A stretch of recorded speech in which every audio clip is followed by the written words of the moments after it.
I can still smell that morning, even after all these years. The jungle has a way of clinging to you, crawling into your pores and refusing to leave. Damp earth, wet leaves, the faint stench of rot carried on the humid air. It was like walking through the lungs of something alive. We were stationed near the Central Highlands, a region thick with foliage, rivers, and caves that seemed to swallow sound whole. It was the kind of place where compasses spun wrong and radios crackled with more static than signal. Our unit had been on patrol for days, moving along trails that barely qualified as paths, following orders to sweep for Viet Cong supply routes. But that morning, the sergeant called us together and told us we were changing course. He unfolded a weathered map on his knee, squinting against the gray dawn light. "Command wants us to check out a site about 3 clicks west," he said. "Reports of an abandoned bunker system. Could be used for storage, could be a hideout. Either way, we're going to see for ourselves." Garcia, always the one to mouth off, frowned. "Sir, I thought we weren't supposed to go past the river." "That area's not even marked on our patrol routes." The sergeant didn't look up from the map. "Orders are orders. Let's move." None of us argued, but unease spread through the squad like wildfire. You don't ignore marked boundaries in Vietnam. If the maps avoided it, if the brass didn't mention it, there was usually a reason. And yet, there we were, packing up gear and pushing into terrain that wasn't meant to be ours. As we moved, the jungle grew heavier. The canopy above closed tighter, blotting out the morning sun. The ground turned slick, every step sinking into mud that sucked at our boots. Leeches clung to our ankles. The air was so thick it felt like breathing soup. Even the birds were silent, which bothered me more than I wanted to admit. The jungle is never quiet, not unless something is wrong. Hours passed with only the sound of our labored breaths and the occasional snap of branches underfoot. My mind kept drifting back to the sergeant's words. Abandoned bunker system. I'd heard rumors before, soldiers talking in hushed voices about underground complexes left behind by the French. Some said they were booby-trapped, others swore they were cursed, places where men vanished without a trace. I never gave those stories much weight, until that day. By midday, we reached a clearing. The ground here was uneven, scarred with shallow depressions and overgrown mounds. It looked unnatural, like the earth itself had been disturbed. The sergeant raised his hand, signaling us to stop. "There," he said. I followed his finger and saw it. Half hidden beneath a curtain of vines was a mound of concrete, cracked and weathered with age. A jagged doorway yawned open in the middle. No door, just darkness swallowing the light. It was so out of place in the middle of the jungle it made my skin crawl, like stumbling on a tomb that no one was meant to find. We approached cautiously, rifles raised. The closer we got, the colder the air felt, even though the heat was unbearable everywhere else. I wiped sweat from my brow, but my arms prickled with goosebumps. Garcia muttered something under his breath in Spanish. I didn't need to ask what it meant. I could feel it too. The entrance was wide enough for a man to crouch and slip through. A rusted sign, its lettering long faded, hung crooked near the edge of the concrete. Whatever language had been on it was unreadable now, swallowed by rust and moss. "Doesn't look like VC handiwork," Thompson said, voice low. "Too old, too foreign." The sergeant knelt, running his fingers along the edge of the entrance. "French," he muttered. "Maybe older. Either way, it's ours to clear." I felt my stomach knot. Orders or not, something about that place screamed to be left alone. It wasn't fear of the enemy, it was fear of the unknown. That dark hole in the earth seemed to breathe, exhaling a faint draft that smelled of rust, mold, and something else. Something metallic like blood. "All right," the sergeant said, straightening up. "We'll take a quick look. 2 in at a time, check for supplies, caches, signs of VC activity. Nothing more. Then we move." No one volunteered. Eventually, he picked me and Garcia. My heart sank, but I didn't argue. You don't argue when your sergeant gives an order. I checked my rifle, clicked on my flashlight, and crouched low. The opening scraped my pack as I squeezed inside. Immediately, the temperature dropped. The air was damp, thick with dust and mold. The beam of my flashlight cut through the dark, illuminating concrete walls scarred with cracks and black stains. Garcia followed, muttering, "Dios mío." His voice echoed in the narrow corridor, carrying further than it should have. The tunnel sloped downward, the floor slick with moisture. My boots squelched against puddles.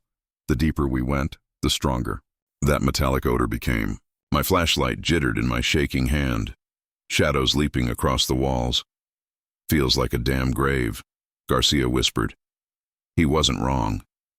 We reached a chamber about 20 feet in. The room was square, with low ceilings and rusted support beams. Old crates sat collapsed in the corners, their contents long rotted away.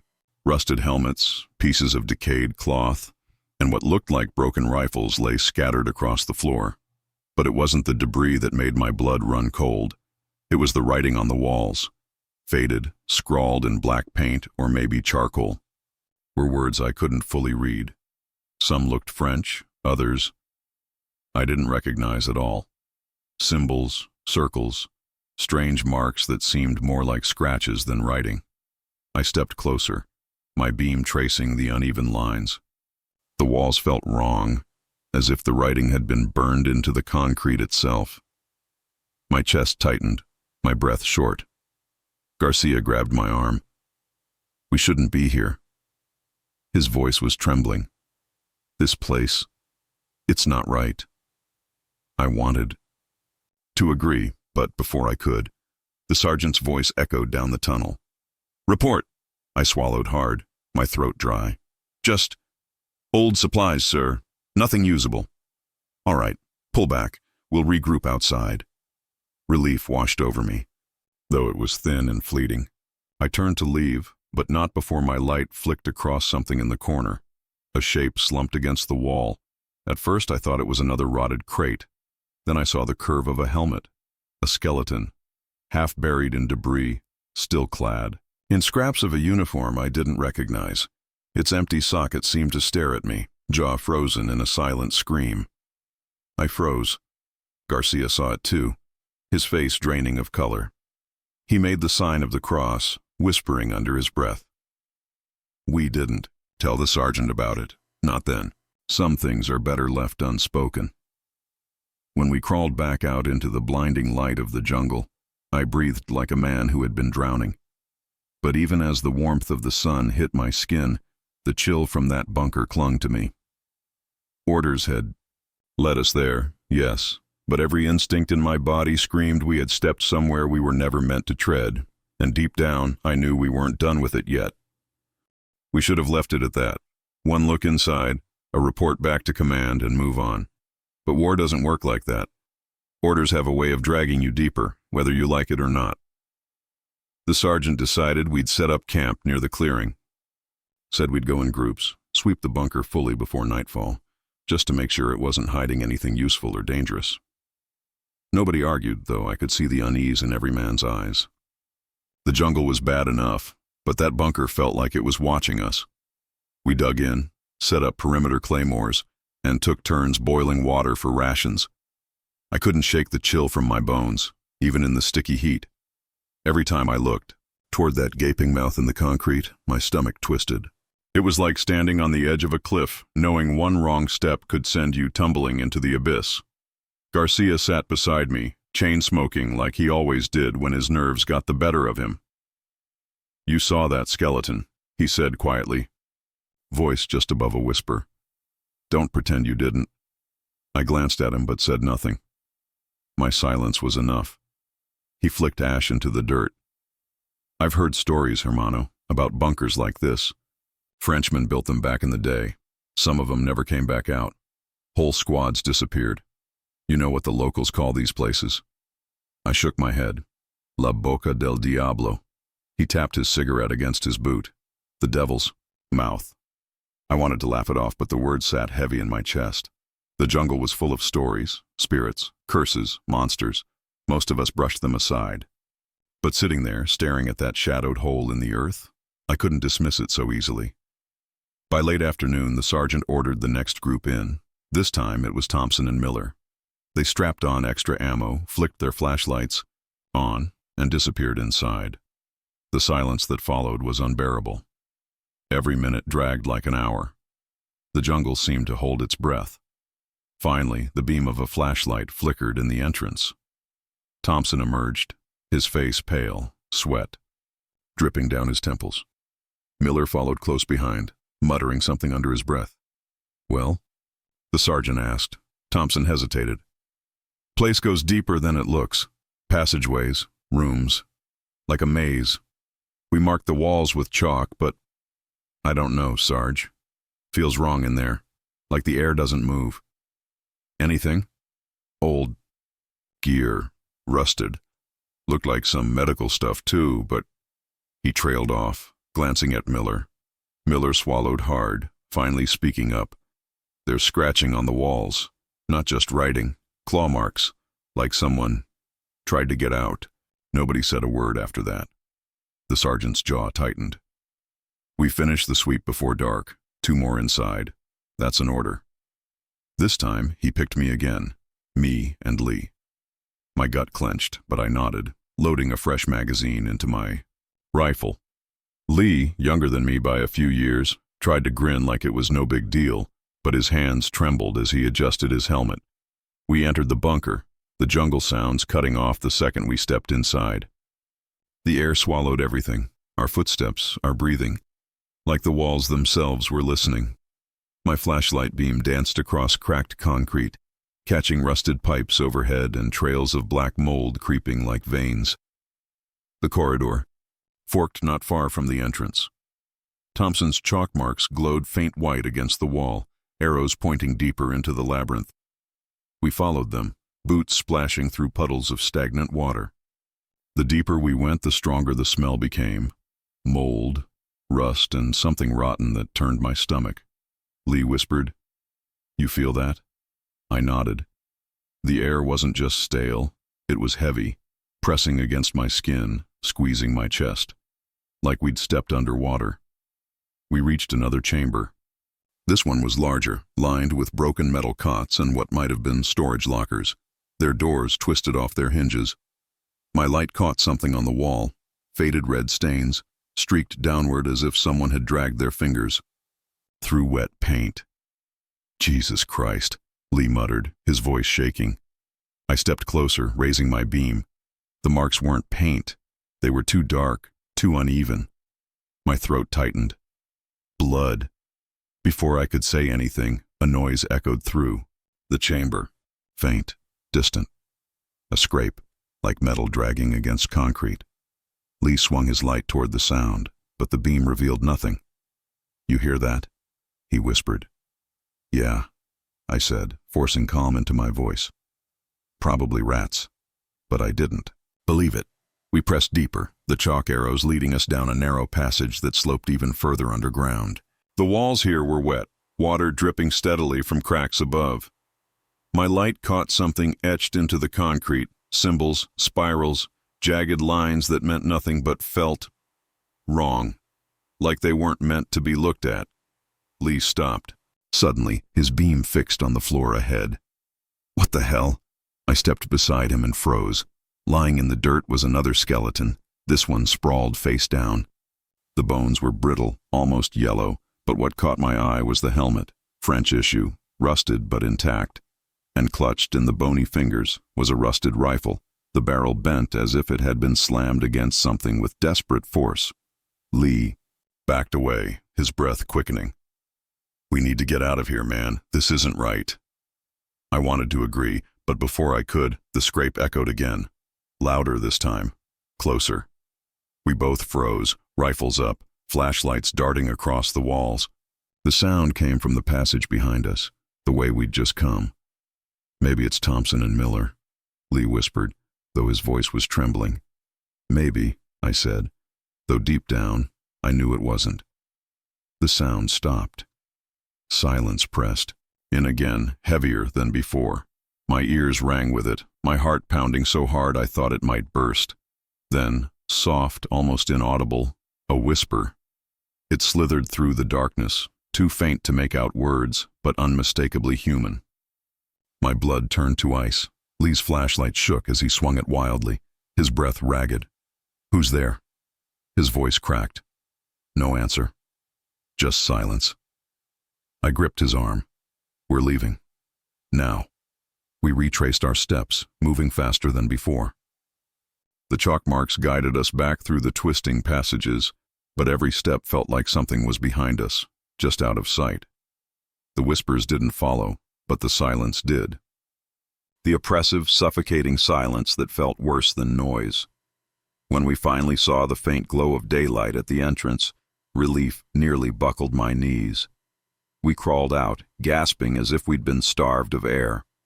The jungle heat wrapped around us like a blanket, and for once, I welcomed it. The others were waiting. The sergeant stepped forward, eyes narrowing.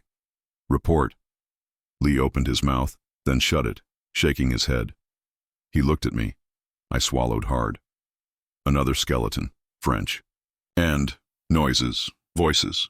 The sergeant's jaw clenched, but he didn't press further. Maybe he saw the look in our eyes. Maybe he felt it too. Either way, he didn't order anyone else inside that night. We set a double guard around the clearing, but none of us slept. Not really. Every crack of a branch, every rustle of leaves made us flinch, and all the while that dark hole in the ground sat there, waiting. I don't think any of us really slept that night.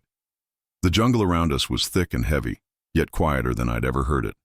No cicadas, no night birds, not even the distant howls of monkeys. Just silence. And silence in Vietnam was never a good sign. I lay on my back, staring at the canopy, rifle across my chest. Every time my eyes drifted shut, I'd hear something, a faint scrape, a whisper too low to make out, like someone breathing just behind my ear. Each time I'd jolt awake, heart hammering, but nothing was there, only Garcia sitting on watch, with his cigarette glowing in the dark. At some point, I sat up and moved next to him. He didn't look at me, just kept his eyes on the black mouth of the bunker. The smoke from his cigarette curled into the night, thin and nervous. You hear it too, he muttered. It wasn't a question. I nodded. Yeah. Garcia flicked ash, his hand trembling slightly. That place ain't dead, hermano. Something still breathes down there. I wanted to laugh it off, but I couldn't. Every hair on my arm stood on end, and the longer I stared at that concrete mound, the more it felt like the ground itself was alive. Like the bunker wasn't just in the earth, but part of it. By dawn, everyone looked hollow-eyed, but the sergeant pushed us back into formation.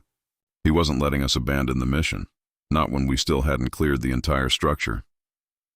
Today we finish it, he said firmly. We go in pairs, sweep every chamber, report everything. No excuses. The groans and curses under our breath didn't change his mind. Orders were orders. This time the unlucky pair was Garcia and Miller. As they disappeared into the darkness, I felt my chest tighten. The thought of Garcia, loud-mouthed, always cracking jokes, stepping into that pit made me uneasy. He was the kind of guy who kept the rest of us from losing our minds. If that place swallowed him, I wasn't sure what would be left of us. Minutes dragged into an hour. Too long, much too long. The sergeant paced near the entrance, muttering to himself, while the rest of us sat tense, weapons ready though against what, I didn't know. Finally, the beam of a flashlight cut through the dark. Miller stumbled out first, face ashen, eyes wide. He was alone. The sergeant grabbed him by the collar. "Where's Garcia?" Miller's lips trembled. He was right behind me. "I swear, Sarge. We were together, then the light flickered and..." He shook his head violently. "I heard him. He was screaming. I couldn't find him." The sergeant cursed, shoving him back. "Son of a bitch. Gear up. We're going in." Panic spread through the squad. No one wanted to step inside again, but we weren't about to leave Garcia. I gritted my teeth and volunteered before I could stop myself. "I'll go." The sergeant's eyes narrowed, but he nodded. "You and Thompson, the rest hold position." So back down I went, flashlight shaking in my grip, Thompson breathing hard beside me. The bunker seemed darker than before, the air thicker, heavier. Each step echoed like thunder in the narrow corridors. We followed the chalk marks Miller and Garcia had left, but they twisted strangely, as if the paths had shifted. My sense of direction blurred. Left felt like right, and every tunnel looked the same. The deeper we went, the more my flashlight seemed to weaken, like the darkness was swallowing the beam whole. "Garcia!" I shouted, my voice bouncing off the walls. "Answer me." For a moment, only silence. Then, faint, distant, a voice. Over here, it was Garcia. His voice, desperate, echoing. Thompson and I broke into a run, boots splashing through water, light swinging wildly across the walls. My lungs burned. My heart pounded, but I kept chasing the sound. "Over here. Help me." We turned a corner and froze. The chamber ahead was lit by our flashlights, and in the far corner a figure crouched. Helmet, fatigues, boots, Garcia. His back to us. Head bent low, whispering rapidly to himself. Relief surged through me. "Garcia!" I shouted, stepping forward. He didn't move, didn't turn, just kept whispering in a language I didn't recognize. "Garcia, it's me. We're here." Still nothing. Thompson's grip on my arm tightened. Something's wrong. I raised my light higher. The beam caught the wall above Garcia, covered in scratches, gouges that crisscrossed violently, and in between the scratches were symbols, spirals, jagged lines, circles with slashes through them. They pulsed in the beam as if they'd been freshly carved. Garcia suddenly stopped whispering. Slowly, he lifted his head. I'll never forget that moment.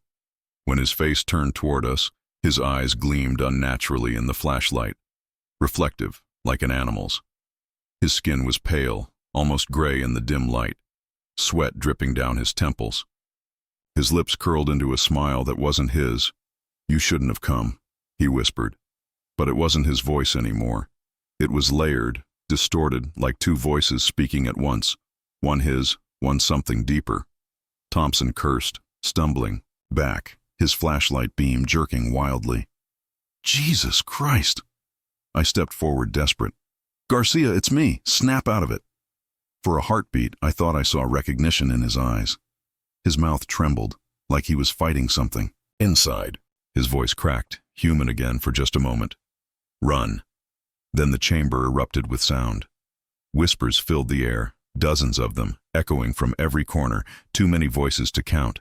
They swirled around us, pressing in, louder and louder, until it was a deafening roar of madness. Thompson screamed, firing his rifle blindly into the darkness. The muzzle flash lit the chamber in bursts, shadows stretching unnaturally across the walls. I grabbed him, dragging him toward the corridor. "Move! Now!"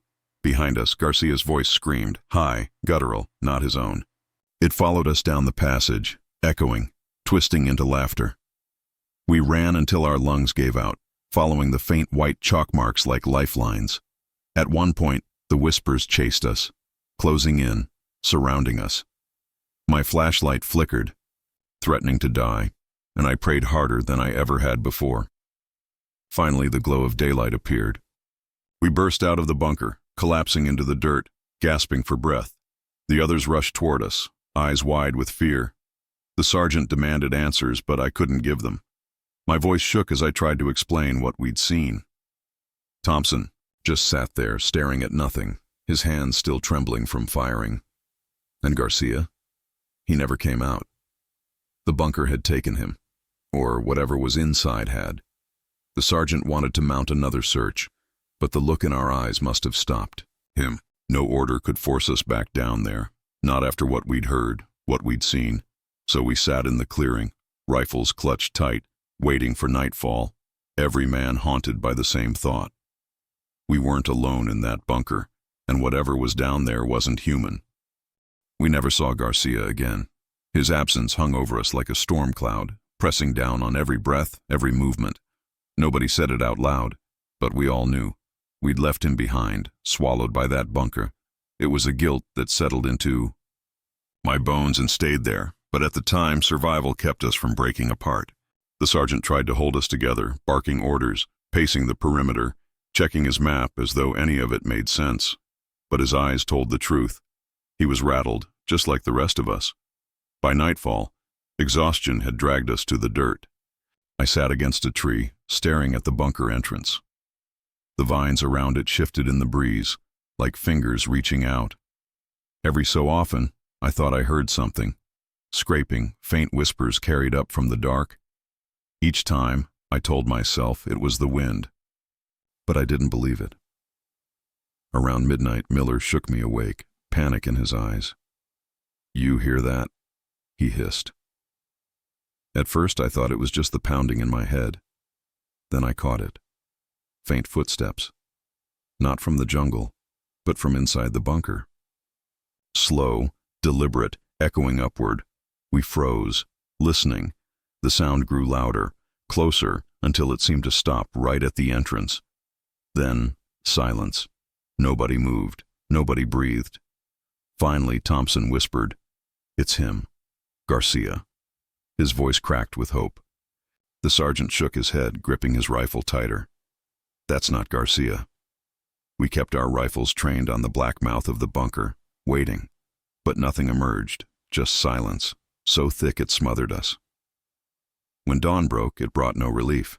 We packed our gear with shaky hands, eager to leave, but the sergeant was stubborn. "Command wants a full report. We can't just walk away." Thompson snapped, his voice sharp and desperate. "To hell with command. Garcia's gone. That place..." "Isn't right, Sarge. You know it." The sergeant's jaw worked, but he didn't answer. Instead, he ordered us to check the perimeter again. Busy work. Anything to keep us moving, to keep our minds off the nightmare sitting just yards away. It was during that sweep that I saw it. A trail. Not a natural one. The ground was disturbed, the jungle pushed aside, and it led straight from the bunker into the trees. My stomach twisted when I noticed the footprints, bare, human-like, but wrong. The toes were too long, the impressions too deep, as though whatever made them wasn't entirely flesh and bone. I called the sergeant over. He studied the trail, his face hard, but his eyes betrayed him. Fear. "We're not following it," he said finally. "We're sticking together." We turned back toward camp, but the feeling of being watched never left. Every rustle in the jungle, every shifting shadow felt like eyes on our backs. That night, it came closer. I woke to whispers again, this time not from the bunker. They circled our camp, slipping through the trees, too many voices to count. Some were in French, others in English, and some in languages I didn't recognize. The men sat up, rifles clutched, eyes darting into the darkness. The sergeant barked for silence, but his voice shook. Then, from the tree line, we saw him, Garcia. He stood just beyond the perimeter, his silhouette lit by the faint glow of our fire. His helmet was gone, his uniform torn, his skin pale as ash. His eyes glowed faintly in the dark, animal-like, reflecting the firelight. "Jesus Christ," Miller muttered. The sergeant raised his rifle. "Don't move," he shouted. But Garcia didn't flinch. He just stood there, head tilted, lips curling into that same unnatural smile I'd seen in the bunker. Then he whispered, low, distorted, layered with voices that weren't his. "Come with me." The sound of it clawed at my brain, twisting inside my skull. Some of the men screamed, others covered their ears. Thompson fired a shot, but when the flash lit up the tree line, Garcia was gone. The jungle erupted with whispers, louder now, a chorus of voices circling us, pressing closer. The fire sputtered. The air thickened, and suddenly I could smell it again, that metallic tang like rust and blood choking my lungs. We opened fire blindly into the trees, muzzle flashes lighting the night in bursts. Shadows darted between the trunks, too fast to see clearly. Something screamed, a sound not human, not animal, but a mix of both, high-pitched and guttural. The sergeant shouted for ceasefire, but nobody listened. We were beyond orders, beyond reason. We fired until our rifles clicked empty, until smoke choked the air and our ears rang with the echoes. And then, silence. The whispers faded. The shadows retreated. The jungle stood still again, as if nothing had happened. But we knew better. By morning, we were wrecked. Hollow-eyed, nerves frayed, sanity stretched thin. The sergeant finally admitted what we all knew. "We're leaving," he said hoarsely. "We'll report what we found. Let command deal with it." Relief swept through us, but it was short-lived. As we gathered our gear, Thompson froze. His face went pale, his rifle slipping from his hands. "Look," he whispered. We followed his gaze. The bunker. The vines that had draped over its entrance were gone, pulled aside. The dark hole gaped wider, almost as if it had grown overnight, and carved into the concrete above the doorway were fresh scratches, jagged lines, spirals, symbols like the ones we'd seen on the walls inside. They hadn't been there before. My skin crawled. It wasn't just inside the bunker anymore. It was spreading. The sergeant didn't waste time. "Move out, now." We didn't argue. We grabbed our packs and started down the trail, rifles clutched tight, eyes darting at every sound. The jungle seemed to close in around us, heavier than ever. But as we left the clearing, I couldn't resist one last look back, and I swear to God, I saw Garcia standing at the bunker entrance watching us go, his pale face barely visible in the shadows, that twisted smile stretching wider. And just before the vines seemed to fall back into place, covering the hole once more, I heard him whisper, clear as day, carried on the humid air, "You can't leave." The words followed me long after the bunker disappeared from view, burrowed into my skull, into my dreams. And even now, decades later, I can still hear them. We left that clearing behind us, but the bunker never really let us go. Every step we took back toward friendly lines felt like wading through quicksand, as if the jungle itself wanted to drag us back. None of us spoke. The air was too thick, the silence too heavy. Even the sergeant, who never shut up about discipline, didn't push us. By midday, we reached the river that marked the edge of our patrol zone. Crossing it should have felt like safety, but as I stepped into the shallow current, I froze. My boots sank into the mud, the water swirling brown around my legs, and underneath it, faint but undeniable, I felt vibrations, like a heartbeat. Jerked my foot free, nearly stumbling. Thompson grabbed my arm. His eyes were bloodshot, his face pale. "You felt it too," he whispered. I didn't answer. I didn't need to. We both knew. That night we bivouacked in silence. The jungle noises had returned, cicadas, frogs, distant howls, but instead of comfort, they sounded mocking, like a chorus laughing at us. I lay awake, staring into the dark, and every time I closed my eyes, I saw Garcia's face, pale, smiling, whispering. When we finally made it back to base, we must have looked like hell. Dirty, hollow-eyed, jumpy. The brass barely asked questions. The sergeant handed in his report, calling the bunker an abandoned French structure, collapsed, non-operational. That was it. No mention of the whispers, the scratches, the shadows. No mention of Garcia. We didn't push him. Some things you don't put on paper, but the men, those of us who made it back, we knew. We carried it with us like a scar no one else could see. The weeks after were worse. Thompson started drinking, his hands always shaking. Miller barely spoke, his eyes darting at every sound. I caught him one night, staring at the tree line, whispering to himself. When I asked what he was saying, he told me he was answering. Garcia. I told him to shut up, to never say that name again. He just looked at me, empty-eyed, and nodded. The war dragged on, as wars do, and eventually we moved to other sectors, other patrols. But the bunker stayed with us. Every tunnel, every cave we cleared afterward, I'd feel my chest tighten, waiting for the whispers to come back. Sometimes they did. Faint. Just enough to remind me.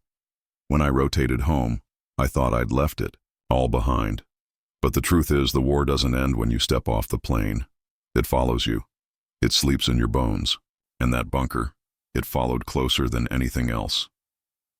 I'd wake in the middle of the night, drenched in sweat, hearing footsteps outside my bedroom door.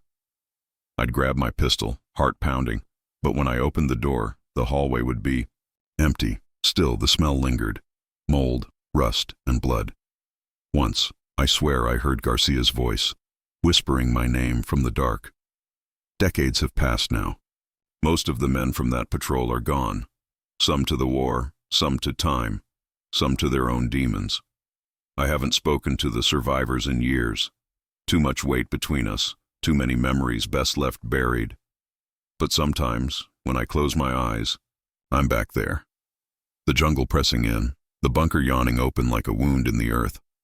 I see Garcia standing in that doorway, smiling with someone else's mouth. And I hear his whisper, low and cold, as if he's right beside me. You can't leave, and the truth is, we never did. The bunker still lives inside us, even now. That's why I don't tell this story often. Hell, I shouldn't be telling it now, but carrying it alone feels worse than speaking it out loud. Maybe someone will hear it, believe it, and understand. Because the world thinks war is just bullets and bombs. But out there, in those jungles, there are things older than any conflict, older than any soldier. Things buried deep, waiting. And if you stumble onto them, if you're unlucky enough to walk where you were never meant to, then war isn't your worst enemy. It's what waits in the dark. We never went back to that bunker, but in my bones, I know it's still there. Hidden under vines, breathing, whispering, waiting for the next poor souls to wander too close. And when they do, maybe they'll see Garcia. Maybe they'll hear him call out, just like we did. Maybe they won't come back at all.